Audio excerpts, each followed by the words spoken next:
Hey guys, what's up? This is 2020 and 2020 का पहला flagship phone यहाँ पे अनवील हो गया है सैमसंग की तरफ से and this is Samsung Galaxy S20 series and definitely इसमें 3 फोन्स हैं जिसमें से मैंने यहाँ पे जो अल्टीमेट पिक किया है वो है S20 प्लस। S20 अल्ट्रा कुछ ज़्यादा महंगा होने वाला है, कुछ चीज़ें वहाँ पे फ़र्क ज़रूर हैं पर मेरे को मोस्ट ऑफ दी चीज़ें गिमिक की लगती हैं और यहाँ पे S20 जो है वो कुछ ज़्यादा ही छोटा सा है। तो डेफिनेटली यहाँ पे जो मेरी रियल डील मेरे को लग रही है वो है S20 प्लस। अगर आप थोड़ा बजट पे हैं तो डेफिनेटली आप S20 के ऊपर जाएंगे, बट S20 प्लस यहाँ पर मेरे को कुछ चीज़ों में काफ़ी बढ़िया लगा है। Let's start with the design. यहाँ पे जो आपको S20 प्लस में डिज़ाइन मिल रहा है कुछ ज़्यादा ही तारीफ करने वाला है गाइस। वैसे तो सिमिलर है पहले से, बट डिफरेंशिएशन भी बहुत ज़्यादा है। अब यहाँ पर आपको सिमिलरिटी के बारे में बात बता दूँ तो यहाँ पर आपको मिल रहा है ग्लास सैंडविच, यहाँ पे एल्यूमिनियम का फ्रेम है, बहुत ही बढ़िया यहाँ पे बिल्ड क्वालिटी है, आपको अमेजिंग लगेगा यहाँ पे डिज़ाइन, कोई यहाँ पे दिक्कत नहीं आने वाली है। पर यहाँ पर आपको यहाँ पे डिफरेंशिएशन जो मिलती है वो ये है कि पीछे से जो कैमरा मॉड्यूल है वो एकदम से चेंज हो गया है, रेक्टेंगुलर मोड में आ गया है, जो कि यार एस सीरीज में काफ़ी बढ़िया तरीके से डाला गया है। यहाँ पर आपको बजट लाइनअप की तरह रेक्टेंगुलर नहीं मिल रहा है, पता नहीं क्यों इसके अंदर मुझे काफ़ी डिसेंट लग रहा है, काफ़ी बढ़िया लग रहा है और यहाँ पे ना सुंदर भी लग रहा है। तो डेफिनेटली मेरे को वो कैमरा मॉड्यूल अच्छा लग रहा है।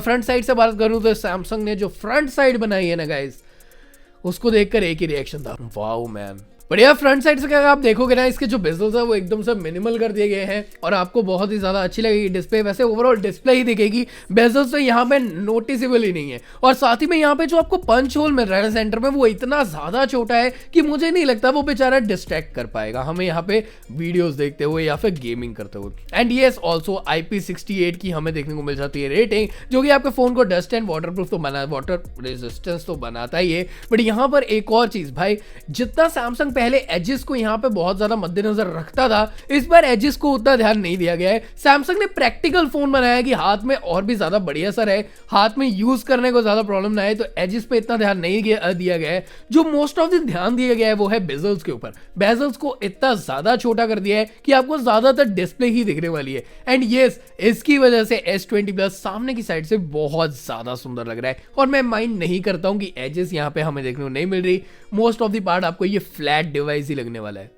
Now let's talk about the display part. Display यहाँ पर आपको पता ही है, सैमसंग का अगर फोन है तो भाई डिस्प्ले तो यहाँ पे बेटर होने वाली है, नहीं बेस्ट होने वाली है, क्योंकि यहाँ पर हमें एस एमोलेड डिस्प्ले तो देखने को मिलेगी ही, बट यहाँ पर सिर्फ एमोलेड ही नहीं है गाइस, यहाँ पर हमें पंच होल भी देखने को मिल रहा है। एंड लास्ट टाइम हमने एस सीरीज में देखा था कि डुअल पंच होल भी देखने को मिले थे, इस बार ऐसा कोई सीन नहीं है, सिंगल पंच होल देखने को मिल रहा है जो कि बहुत ही ज्यादा छोटा है। एंड डिस्प्ले की यहाँ पे STB को बहुत ज्यादा बढ़ा देता है और मिनिमल बेजल्स है जिसकी वजह से और भी अच्छा लग रहा है। एंड डेफिनेटली जो स्क्रीन की क्वालिटी है वो तो कुछ अलग ही लेवल पे है। एंड यस, यहाँ पे हमें 120 हर्ट्ज का पैनल देखने को मिल गया। तो फाइनली यहाँ पे हमें 120 हर्ट्ज के पैनल को यूज कर सकते हैं, बट मैं आपको बता दूं ये जो 120 हर्ट्ज का पैनल है वो सिर्फ हमें 1080p के ऊपर यूज कर सकते हैं। अगर आप 1440p के ऊपर जाएंगे तो वो डेफिनेटली यहाँ पे 60 हर्ट्ज के ऊपर आ जाएगा। तो वो आपके पास यहाँ पे अपनी एक चॉइस हो जाएगी, आपको 1440 के ऊपर चलानी है अपनी डिस्प्ले, जो कि अगेन आपको बहुत बढ़िया वाला एक्सपीरियंस देगी, या फिर आप 1080 के ऊपर यहाँ पर आप 120 हर्ट्ज चलाना चाहते हो, जो कि अगेन आपको एक डिफरेंट पर्सपेक्टिव देने वाला है। आखिरकार यहाँ पे सैमसंग का OLED है तो डेफिनेटली 120 हर्ट्ज को यूज करना एक अलग ही होगा, क्योंकि 1440p हम पहले यूज कर चुके हैं सैमसंग में, तो ये एक नया यहाँ पे एक्सपीरियंस होगा सैमसंग लवर्स के लिए। स्नैपड्रैगन 865 है इस फोन के अंदर, जो कि इसकी परफॉर्मेंस को बहुत ज्यादा ऊपर लेके जाने वाला है। विद दैट यहाँ पे हमें मिलेगी 12GB की RAM. I know 12GB RAM is useless, but यहाँ पे एक हमें अट्रैक्शन जरूर मिल रही है। विद दैट यहाँ पे जहां तक मेरे को लगता है इंडिया में 128 एंड ऑल्सो 256 गिग्स का मॉडल देखने को मिलने वाला है। शायद ही इंडिया में 5G मॉडल आएगा, अगर आता है तो यहाँ पे हमें बहुत ही ज्यादा प्राइसिंग देखने को मिलेगी, पर मैं 4G वेरिएंट्स की यहाँ पे वेट कर रहा हूँ। Let's talk about cameras guys. इस फोन के कैमरास भी कुछ ज्यादा ही अलग है। अब यहाँ पे मैं बात करूँ, सबसे पहले तो हमें मेन जो स्नैपर मिलता है वो है 12 मेगापिक्सल का, एंड डेफिनेटली ये 12 मेगापिक्सल आपको पता है OIS के साथ होगा एंड अदर फीचर्स टू। ये कैमरास बहुत ज्यादा कैपेबल होगा। एंड सेकेंड कैमरा के बारे में बात करूँ तो 64 मेगापिक्सल का टेलीफोटो लेंस है, जो कि 3x जूम के साथ आता है। अब यहाँ पर आपको क्या फर्क देखने को मिलेगा, 3x की ऑप्टिकल जूम तो डेफिनेटली मिलने वाली है, लूजलेस क्वालिटी होगी, बट यहाँ पर जो 64 मेगापिक्सल हेल्प करेगा वो ये करेगा कि भाई हमने देखा है नॉर्मल 64 सेंसर्स जो है ना वो फोटो खींचने के बाद जूम काफी कर सकते हैं हम उसको और क्वालिटी लूज नहीं होती। तो 3x के बाद जो हमें डिजिटल जूम मिलेगी ना 64 मेगापिक्सल के कारण बहुत ही अच्छी मिलेगी। तो यहाँ पे हम 3x के ऊपर भी जा सकते हैं विदाउट लूजिंग क्वालिटी। बाकी यार यहाँ पे अल्ट्रा वाइड सेंसर भी देखने को मिल जाएगा 12 मेगापिक्सल का, एंड ये अल्ट्रा वाइड सेंसर सैमसंग की तरफ से है, तो डेफिनेटली मैं होप कर रहा हूँ कि बहुत ही बेहतरीन होने वाला है। तो यहाँ पर जितना कि मैंने अपने इंप्रेशन देखे, मतलब फर्स्ट लुक देखी है वाइड एंगल की, मेरे को बढ़िया लगा है। जो आपको पंच होल कैमरा देखने को मिल रहा है वो आपको सेल्फीज भी देगा जो कि 10 मेगापिक्सल्स की है। अब यहाँ पर मैं एक चीज बता दूं, जो आपको ये फोन है वो आपको 8K रिकॉर्डिंग का फैसिलिटी भी दे रहा है। जी हाँ, अभी तक हमने स्मार्टफोन्स में 4K देखने को मिला है, अब इस फोन से हम 8K में वीडियो बना सकते हैं। सो आप सोच सकते हो क्वालिटी कहाँ जाएगी। एंड बट यहाँ पर एक चीज आपको बताऊं बहुत ही अमेजिंग है कि यहाँ पर 8K के लिए ना मिनिमम 33 मेगापिक्सल्स का कैमरा चाहिए, क्योंकि 33 फ्रेम्स के यहाँ पे मेगापिक्सल की यहाँ पे एक इमेज बन सकती है एक टाइम पे, अगर हम 8K की वीडियो के बारे में बात कर रहे हैं। तो डेफिनेटली इसके लिए हमारा 12 मेगापिक्सल वाला कैमरा तो यहाँ पे यूज में नहीं आ सकता। तो जो 64 मेगापिक्सल वाला टेलीफोटो लेंस है वो रिकॉर्ड करता है हमारी 8K वीडियोस को। तो जैसे ही आप 8K मोड पे जाते हैं तो वो 64 मेगापिक्सल वाला जो कैमरा है वो यहाँ पे यूज में आता है।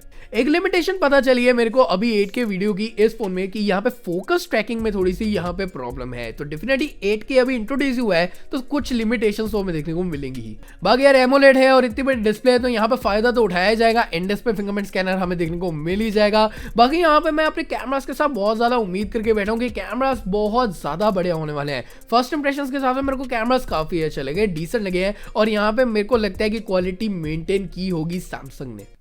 बाकी यार एक फोर्थ कैमरा भी है सैमसंग के इस फोन में जो कि यार डेप्थ कैमरा है। तो डेफिनेटली यहाँ पे जैसे कि हमने और फोन्स में देखा है डेप्थ कैमरा कैसे काम करता है, वो भी यहाँ पे वैसे ही काम करने वाला है। अगर आप टेलीफोटो यूज नहीं करना चाहते, जूम फीचर नहीं यूज करना चाहते हो, तो आप डायरेक्टली डेप्थ कैमरा से पोर्ट्रेट शॉट्स ले सकते हैं। ना यार इस फोन में इतना कुछ है तो चलाने के लिए हमें बैटरी भी तो बड़ी चाहिए। तो डेफिनेटली इसके अंदर 4500 mAh की बैटरी देखने को मिल रही है जो कि लास्ट ईयर से काफी इंक्रीज हो चुकी है। बट अगर यहाँ पर हम एक चीज को एनालाइज करें कि भाई 6.7 इंचेस की जो डिस्प्ले है उसको अगर आप चाहे 1080p 120 हर्ट्ज पे यूज करो चाहे 1440p पे यूज करो तो आपकी जो बैटरी है वो बहुत ज्यादा यूटिलाइज होने वाली है। तो डेफिनेटली बैटरी बैकअप जो है वो बहुत ज्यादा तो नहीं होगा बट कंसिडरेबली यहाँ पे पहले से बेटर होने वाला है। बाकी एंड्रॉइड 10 तो हमें देखने को मिल ही जाएगा विद वन UI, एंड इसकी UI तो हमें पसंद है ही है। तो ये ओवरऑल चीजें हैं जो कि हमें सैमसंग के S20 Plus में हमें देखने को मिलने वाली है। एंड यार विद फर्स्ट लुक मेरे को सैमसंग S20 Plus बहुत ज्यादा अच्छा लगा है। तो मेरे को नीचे कमेंट सेक्शन में बताओ कि आपको ये फोन कैसा लगा।